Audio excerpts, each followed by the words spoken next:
अन्नदाता। पग पग पर है संग तुम्हारे अन्नदाता। लहू किसानों का बन के पसीना सींचता है धरती का सीना। मेहनत का तेरी हक दिलवाने, नई तकनीक नई खोज बताने। पशुधन को गुणवान बनाना, पौध सुरक्षा को सिखलाना, खेती के सब गुर समझाने, भारत का सरताज बनाने। आठों पहर है संग तुम्हारे अन्नदाता अन्नदाता। नमस्कार, मैं हूं कात्यायनी चतुर्वेदी और आप सभी दर्शकों का अन्नदाता कार्यक्रम में बहुत स्वागत करती हूं। हर रोज की तरह कार्यक्रम में हम लेकर आते हैं खेती बाड़ी से जुड़ी हुई बहुत सारी लाभकारी जानकारियां। तो चलिए सबसे पहले देखते हैं क्या है विशेष आपके लिए आज के कार्यक्रम में। मखाना पोपरिंग मशीन पर विस्तार पूर्वक जानकारी। अच्छे उत्पादन हेतु शिमला मिर्च की वैज्ञानिक रोपाई तकनीक।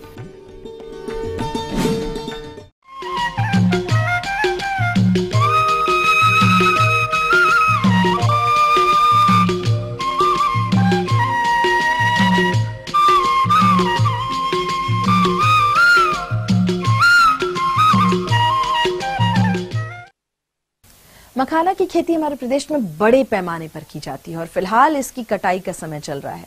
और इसकी कटाई के बाद अक्सर किसान इसको भूनने के कार्य को परंपरागत विधियों से करते हैं, जिससे उन्हें इस कार्य में काफी कठिनाई होती है। किसानों की इन्हीं समस्याओं को देखते हुए कृषि वैज्ञानिकों ने मखाना पोपरिंग मशीन का आविष्कार किया है। तो किसान भाइयों, ये मशीन आपके लिए किस प्रकार से उपयोगी है और इसे कहाँ से प्राप्त किया जा सकता है, इस विषय पर जानकारी दे रहे हैं मखाना अनुसंधान केंद्र दरभंगा के कृषि अभियंता ए.के. ठाकुर। जो पॉपिंग मशीन जो डेवलप किया गया है, ये जो मखाना का जो सीड है उससे हम लावा बनाते हैं, पॉप मखाना जिसको बोलते हैं। तो ये बिजली से चलने वाला मशीन है। गांव में जो अभी तक जो ट्रेडिशन रहा है, जो चूल्हे पे गरम करते हैं, कढ़ाई में गरम करते हैं उसको, उससे पहले का जो प्रोसेस है कि धूप में सुखाना है, फिर सीड को रखना है, फिर कढ़ाई में गरम करना है। गरम करने के बाद फिर उसकी जो 24 घंटे या 48 घंटे, एक दिन या 2 दिन के बाद फिर से उसकी रोस्टिंग करते हैं, गरम करते हैं और फिर उसको जो है थापी से फोड़ते हैं। तो ये जो गांव का जो अपना जो प्रोसेस करने का, लावा बनाने का जो प्रोसीजर है, वो बहुत ही तकलीफदेह है। तो इस प्रोसेस को मैकेनाइज किया गया है इस मशीन के द्वारा। ये बिजली से चलने वाला है। इसकी कैपेसिटी करीब 40 किलो प्रति घंटा के हिसाब से हम इस सीड से लावा बना सकते हैं और करीब 90 से 95% इसमें लावा तैयार हो जाता है इस मशीन से। इसमें जो बिजली की जो खपत है वो 8 किलोवाट करीब इसमें इसका लोड है बिजली का। और इसमें यही है कांस्टेंट कि बिजली होनी चाहिए। बिजली है तो हम लावा बना सकते हैं, लेकिन प्रोसेस वही है जो हम गांव में करते हैं। इसमें है कि एक बार लावा को हम गर्म कर लेते हैं, जिसको प्री हीटिंग कहते हैं। प्री हीटिंग करने के बाद उसकी भी टेम्परेचर जो है करीब 300 से 350 के बीच में रखा जाता है। जब सीड गर्म हो जाता है, उसको निकालने के बाद फिर हम उसको 24 घंटे के लिए छोड़ देते हैं, जिसको टेम्परिंग कहते हैं तकनीकी भाषा में। टेम्परिंग होने के बाद 24 घंटे के बाद फिर हम इस मशीन में उस जो टेम्पर्ड सीड है उसको फिर से इसमें गर्म करते हैं, रोस्टिंग करते हैं। और सेंट्रीफ्यूगल सिस्टम लगा हुआ है यहाँ पे, उससे जो है सो सीड का जो कोट है इस सेंट्रीफ्यूगल सिस्टम में, वो कोट फटता है और लावा तैयार हो जाता है। इस तरह से इस मशीन के द्वारा बहुत ही आसानी से और व्यावसायिक रूप में हम लावा बना सकते हैं। इसमें 2 लेबर का ही इसमें ज़रूरत है इसको चलाने के लिए। प्रयास के बाद ये मशीन बनाई गई है और अब ये मशीन कॉमर्शियली उपलब्ध है। ये आप देख रहे हैं, इसमें Jwala engineering and consultancy services Ambala, इस तकनीक को, इस कंपनी को लाइसेंस कर दी गई है और ये कंपनी इसको बना के बेच रही है। बिहार सरकार का में जो अभी जो कृषि विभाग में सब्सिडी का जो स्कीम चल रहा है एग्रीकल्चर मैकेनाइजेशन पे, डिफरेंट टाइप ऑफ मशीन्स वगैरह आप ले सकते हैं, कल्टीवेटर है, ट्रैक्टर है वगैरह वगैरह, उसमें इसको भी शामिल किया गया है। तो इस पर भी सब्सिडी रखी गई है। अब यह है कि जो इंटरप्रेन्योर्स जो इसको लेना चाहते हैं या किसान का जो बड़ा ग्रुप है वो इसको खरीद सकते हैं इस ज्वाला इंजीनियरिंग एंड कंसल्टेंसी सर्विसेज से और लेके इसका उपयोग कर सकते हैं। इसका करीब 3.5 लाख रुपए प्राइस ये कंपनी द्वारा रखा गया है और सब्सिडी कितना % इस पर दी जा रही है ये तो राज्य सरकार से जो कृषि विभाग है उससे पता करना पड़ेगा। बहुत ज़्यादा ऐसा कोई पार्ट्स नहीं लगे हुए हैं। इसमें जो एक हीटर है, बैरल है और ये सेंट्रीफ्यूगल सिस्टम है, तो इसमें जल्दी कोई भी सामान ऐसा नहीं है जो घिस जाए और जल्दी से ख़राब हो जाए। इसमें सावधानी यही रखना है कि किसी तरह से जैसे उसको टच ना हो जाए, जल ना जाए हाथ या इस तरह का, तो ये ख्याल रखना है। दूसरा, चूँकि मूविंग पार्ट है इसका ये सेंट्रीफ्यूगल सिस्टम, तो इसमें जो है सो किसी का हाथ नहीं जाना चाहिए, कोई कपड़ा न जाए, कोई इस तरह का बाहरी चीज़ न जाए, क्योंकि ये बहुत ही हाई स्पीड सेंट्रीफ्यूगल सिस्टम इसमें काम करता है जो सीड को फोड़ के और लावा बनाता है। तकनीक की बात नहीं, क्वालिटी की बात हम अगर करें कि जो मैनुअल बनाते हैं और मशीन से बनाएंगे, तो मैनुअल जो थापी से हम फोड़ते हैं दाने को और उससे जो लावा निकलता है, तो कई लावा का जो शेप है वो थुकचा सा हो जाता है, शेप बिल्कुल गोल सा नहीं आता है, बढ़िया नहीं आता है उसका कलर, सीड कोट भी उसके ऊपर चिपका रहता है। लेकिन इस मशीन में जो सेंट्रीफ्यूगल सिस्टम से जो लावा बनेगा वो उसका शेप, साइज वो काफ़ी बढ़िया होता है और सीड कोट भी लगभग काफ़ी निकल जाता है, तो कलर भी काफ़ी सफ़ेद आपको लावा मिलेगा। तो चूंकि अगर क्वालिटी इस मशीन से बढ़िया मिलता है लावा का, तो स्वाभाविक है कि जो हाथ से बनाया हुआ अगर 300 रुपये बिकता है, तो ये मशीन से बनाया हुआ लावा जो है आप 350-400 रुपये किलो तक भी बेच सकते हैं। जी हाँ, तो ये थी कुछ उपयोगी जानकारियां। अब यहाँ पर एक बहुत छोटे से ब्रेक के लिए रुकेंगे, बहुत जल्द लौटेंगे और कार्यक्रम में आगे है महत्वपूर्ण जानकारियां, तो बने रहिए हमारे साथ। अच्छे उत्पादन हेतु शिमला मिर्च की वैज्ञानिक रोपाई तकनीक।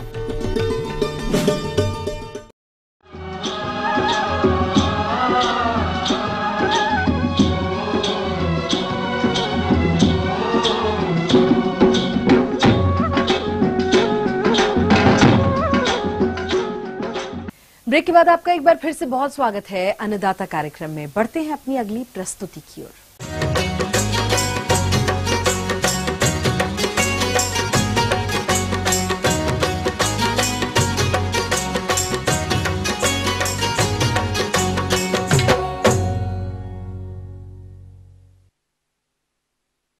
हमारे जिन भी किसान भाइयों ने शिमला मिर्च का बिचड़ा समय से डाला होगा, वो अभी रोपाई योग्य तैयार है।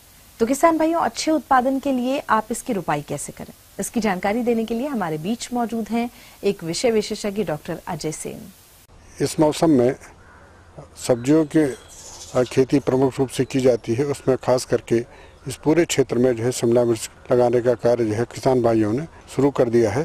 तो ध्यान ये रखना है कि उनका भूमि शोधन भी करना है खेत का, जो जिस खेत में हम लगाने चल रहे हैं, और उसके साथ साथ जो है पौधे की जड़ों का भी शोधन करना पड़ता है।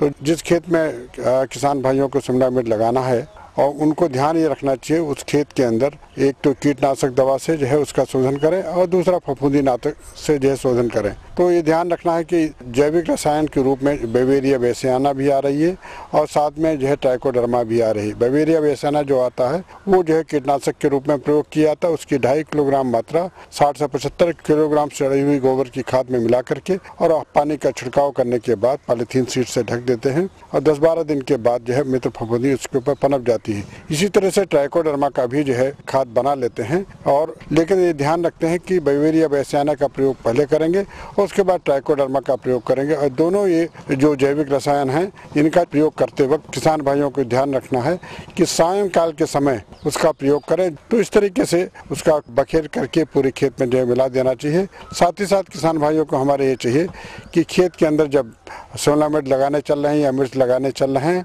उनकी नर्सरी से जब पौधों की जड़ों को उखाड़ें और उखाड़ने के बाद उसको जो है ट्राइकोडर्मा के घोल में या बाउस्टीन के घोल में उसको जो है डुबो के रखें। तो ये किसानों को हमारे ध्यान रखना है, और उसके लिए ट्राइकोडर्मा जो है 4 से 5 ग्राम ट्राइकोडर्मा 1 लीटर पानी के हिसाब से घोल बना करके गाढ़ा घोल बनाएं और उसके अंदर जो है जड़ों को जो है भिगोना चाहिए। या बाउस्टीन से अगर घोल रहे हैं तो 1 ग्राम बाउस्टीन 1 लीटर पानी के हिसाब से घोल बना करके जड़ों को शोधित कम से कम 10 मिनट के लिए करना चाहिए। उसके बाद जो है खेत के अंदर जो है 50 सेंटीमीटर या 60 सेंटीमीटर की दूरी पर अगर लगाना है तो रिजज बना करके उन रिजज के ऊपर पौधों की जो है रोपाई ठीक तरीके से करनी चाहिए, जिससे अगर बारिश होती है तो उसमें पौधों की जड़ें खराब होने की आशंका नहीं रहेगी। साथ ही साथ फिर बात आती है खेत के अंदर जब पौधे लग जाते हैं तो किसान भाइयों की कंप्लेंट आती है कि उनकी जड़ें खराब होने लगी हैं, क्योंकि हल्की फुल्की भी अगर नमी होती है, बारिश अगर हो जाती है तो इस मौसम में पतगलन रोग लगता है।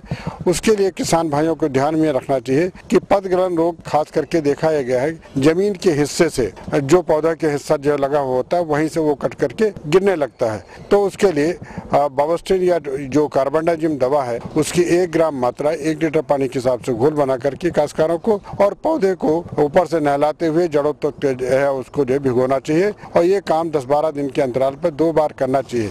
काश्तकार आमतौर पर इसको चोइया लगाना कहते हैं, तो ये चोइया लगाने का कार्य जो है हफ्ते 10 दिन के अंतराल पर 2 बार अगर कर लें तो पतगलन रोग की समस्या वो रुक जाएगी। साथ ही साथ एक चीज और देखा गया है कि इस समय जो है पौधों की पत्तियां खराब होने लगती हैं और पौधे जो है पीले पड़ने लगते हैं।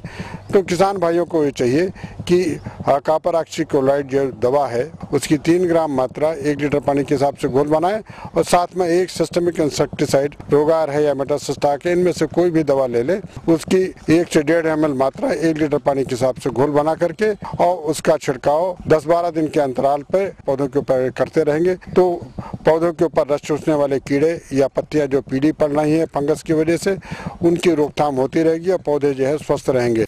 आगे और भी कुछ रोचक जानकारियां हैं आपके लिए, लेकिन यहाँ एक छोटे से कमर्शियल ब्रेक के लिए रुकेंगे, जल्द होंगे हाजिर।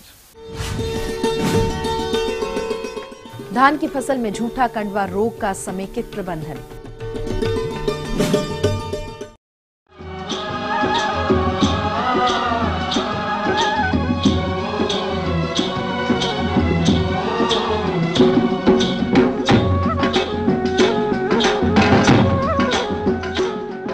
ब्रेक के बाद आप सभी दर्शकों का एक बार फिर से बहुत स्वागत है। चलिए अब रुख करते हैं अपनी अगली कड़ी की ओर।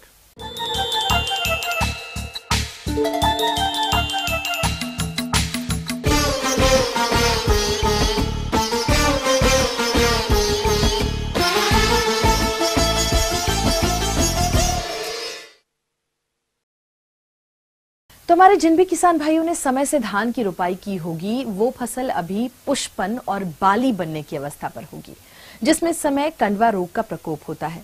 समय रहते इसका नियंत्रण अगर ना किया गया तो ये रोग पूरे खेत में फैल जाता है, जिससे उत्पादन पर इसका विपरीत असर भी पड़ने लगता है। तो किसान भाइयों, आप धान की फसल में इस रोग का नियंत्रण कैसे करेंगे, आइए जानते हैं जिला दुमका के एक विषय विशेषज्ञ डॉक्टर दिवेश कुमार से।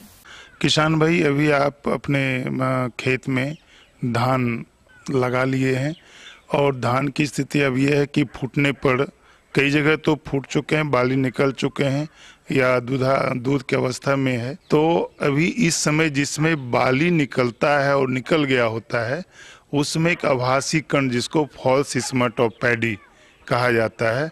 किसान भाई एक चीज़ जान लें कि इस बीमारी का लक्षण जब बाली बनता है तो कर्नेल जो होते हैं उस पर एक आभासी एक स्पोर का आवरण बनता है और 1-2 दाने पर या 1-2 कर्नेल पर उसके आभास कण बनते हैं या आभासी, या उसको ये कहते हैं कि एक सतह बनता है और वह सतह का रंग पीला से नारंगी रंग का होता है।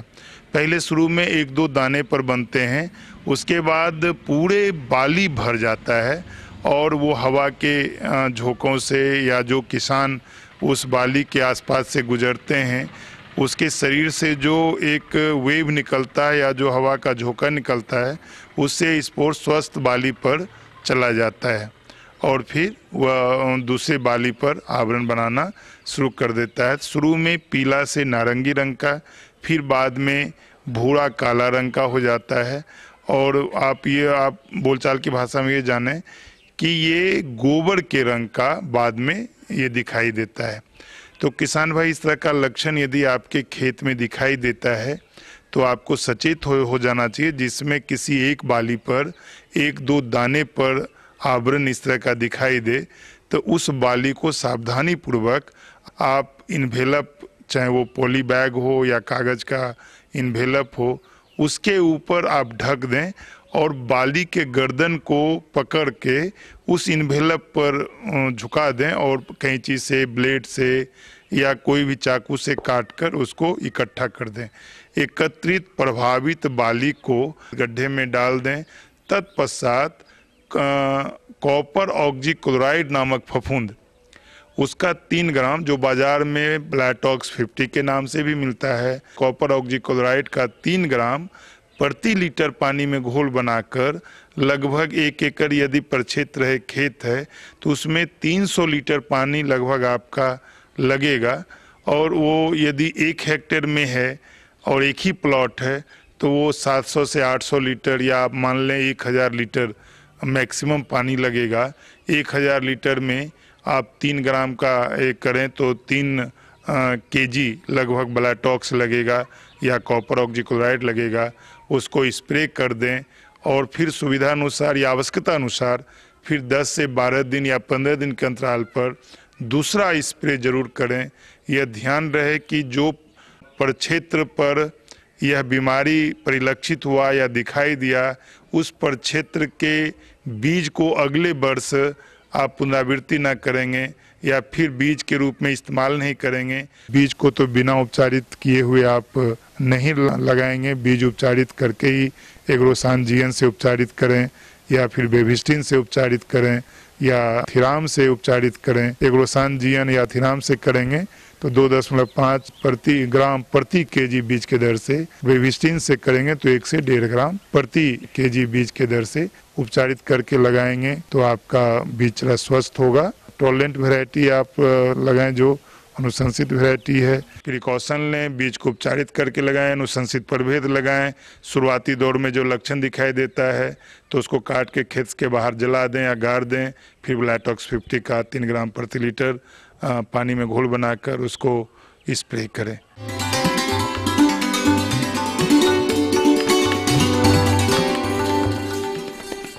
अन्नदाता हेल्पलाइन निशुल्क फोन संपर्क सेवा के माध्यम से आपके द्वारा पूछे गए प्रश्नों में से 1 या 2 महत्वपूर्ण प्रश्नों को हम अपने कार्यक्रम में जरूर शामिल करते हैं और इसी के तहत आज का चयनित प्रश्न और उसका जवाब इस प्रकार है। जिला पटना के कृषक पंकज सिंह, आप अन्नदाता निशुल्क फोन संपर्क सेवा के माध्यम से गेंदा की उन्नतशील किस्म एवं रोपाई तकनीक के बारे में जानकारी चाहते हैं। तो पंकज सिंह जी, आपकी जानकारी हेतु प्रस्तुत है कार्यक्रम का यह अंश। तो किसान भाई, जब गेंदा की खेती प्रारंभ करते हैं तो उसमें जो है हम लोग सबसे पहले देखते हैं कि खेत का चुनाव जो है कैसे करें। तो उस खेत का हम लोग चुनाव करते हैं जहाँ पे कि जो है जल जमाव वहाँ पे नहीं होना चाहिए और उसका जो खेत की मिट्टी जो है वह हमारा दोमट होना चाहिए। दोमट मिट्टी में हमारा जो है अच्छे ढंग से खेती हो सकता है। खेत की तैयारी के लिए जो है हम लोग जो है 2-3 बार जो है 2-3 चास उसकी जो है जुताई कर देते हैं, मिट्टी को भुरभुरा बना देते हैं। इसके बाद फिर हम क्या करते हैं कि उसमें जो हम लोग जैसे कि कौन सा प्रभेद लगाना है उसको लोकल जो हमारा बाज़ार है उसको ध्यान में रखते हुए हम लोग किस्म का चुनाव करते हैं। सामान्यतः 2 तरह का जो है, एक तो अफ्रीकन जो है गेंदा है, एक फ्रेंच जो है गेंदा है। अफ्रीकन में हमारा जो है वो बड़ा उसकी पौधे जो है थोड़े बड़े होते हैं और फूल जो है बड़ा बड़ा होता है, और फ्रेंच में जो है उसकी पौधे की जो है ऊंचाई थोड़ी कम होती है लेकिन फूल बहुत ज़्यादा आते हैं और छोटे छोटे हैं। तो माला बनाने के लिए जो है इसका बहुत अच्छा उपयोग हो सकता है।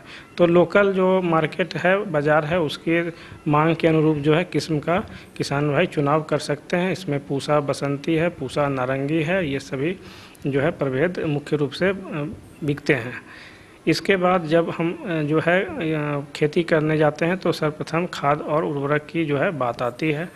तो 120 केजी नाइट्रोजन, 60 जो है पोटास और 60 जो है पोटासियम जो है NPK 120, 60 और 60 का हम लोग जो है रेशियो में देते हैं खेत में। इसमें जो है पोटास, फास्फोरस और पोटास की पूरी मात्रा जो है खेत की जुताई के पश्चात जो है हम लोग उसको जुताई के समय खेत में मिला देते हैं। और नाइट्रोजन की आधी मात्रा जो है वो हम लोग 30 से 40 दिन के बाद फिर जो है आधी मात्रा का जो है वो फिर 30 से 40 दिन के बाद प्रयोग करते हैं। इसका जो हम लोग किसान भाई जब लगाते हैं मेथड है कि कटिंग के माध्यम से भी जो है इसमें हम लोग लगा सकते हैं। लगाने के समय हम लोग स्पेसिंग पे ध्यान देते हैं कि जो पौधा से पौधा की दूरी है और पंक्ति से पंक्ति की दूरी है, और यह जो सेंटीमीटर जो है रखी जाती है। और इसमें हम लोगों को जो उपज हो जाता है प्रति हेक्टेयर के हिसाब से लगभग 80 से 100 क्विंटल जो है फूल का उत्पादन जो है पौधा से पर हेक्टेयर जो है पौधा से प्राप्त होता है।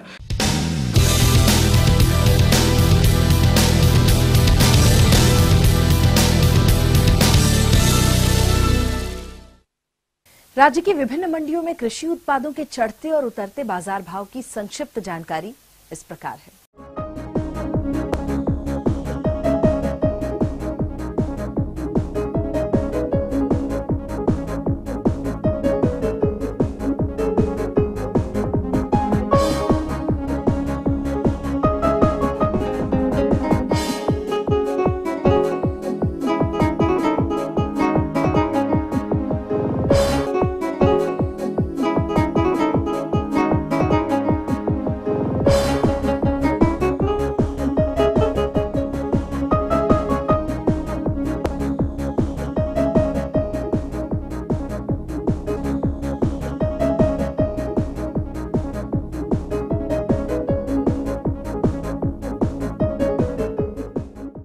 और चलिए अब देखते हैं कल दिखाए जाने वाले कार्यक्रम की मुख्य झलकियां।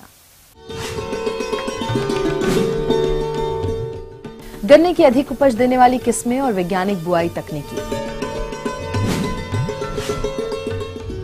आंवला के बाग में लगने वाले कीट एवं उनका नियंत्रण। हम ये उम्मीद करते हैं कि आज का कार्यक्रम आप सभी दर्शकों के लिए बहुत ही उपयोगी रहा होगा। किसान भाई और अन्नदाता आपकी सेवा के लिए संकल्परत है। कृषि संबंधित समस्या और सुझावों के लिए आप हमें इस पते पर संपर्क भी कर सकते हैं। और प्रोड्यूसर अन्नदाता ETV Bihar Jharkhand, Ramoji film city Hyderabad 501512। साथ ही आप हमें ईमेल भी कर सकते हैं। हमारा ईमेल एड्रेस है annadatabihar@etv.co.in। इसके अतिरिक्त आप हमें निःशुल्क हेल्पलाइन नंबर 180010845999 पर सोमवार से शनिवार सुबह 10 बजे से शाम के 4 बजे के बीच में संपर्क भी कर सकते हैं। तो फिलहाल अन्नदाता की पूरी टीम को दीजिए इजाजत, लेकिन कल फिर इसी समय आपसे होगी मुलाकात कृषि संबंधित कुछ और रोचक जानकारियों के साथ। तब तक के लिए नमस्कार।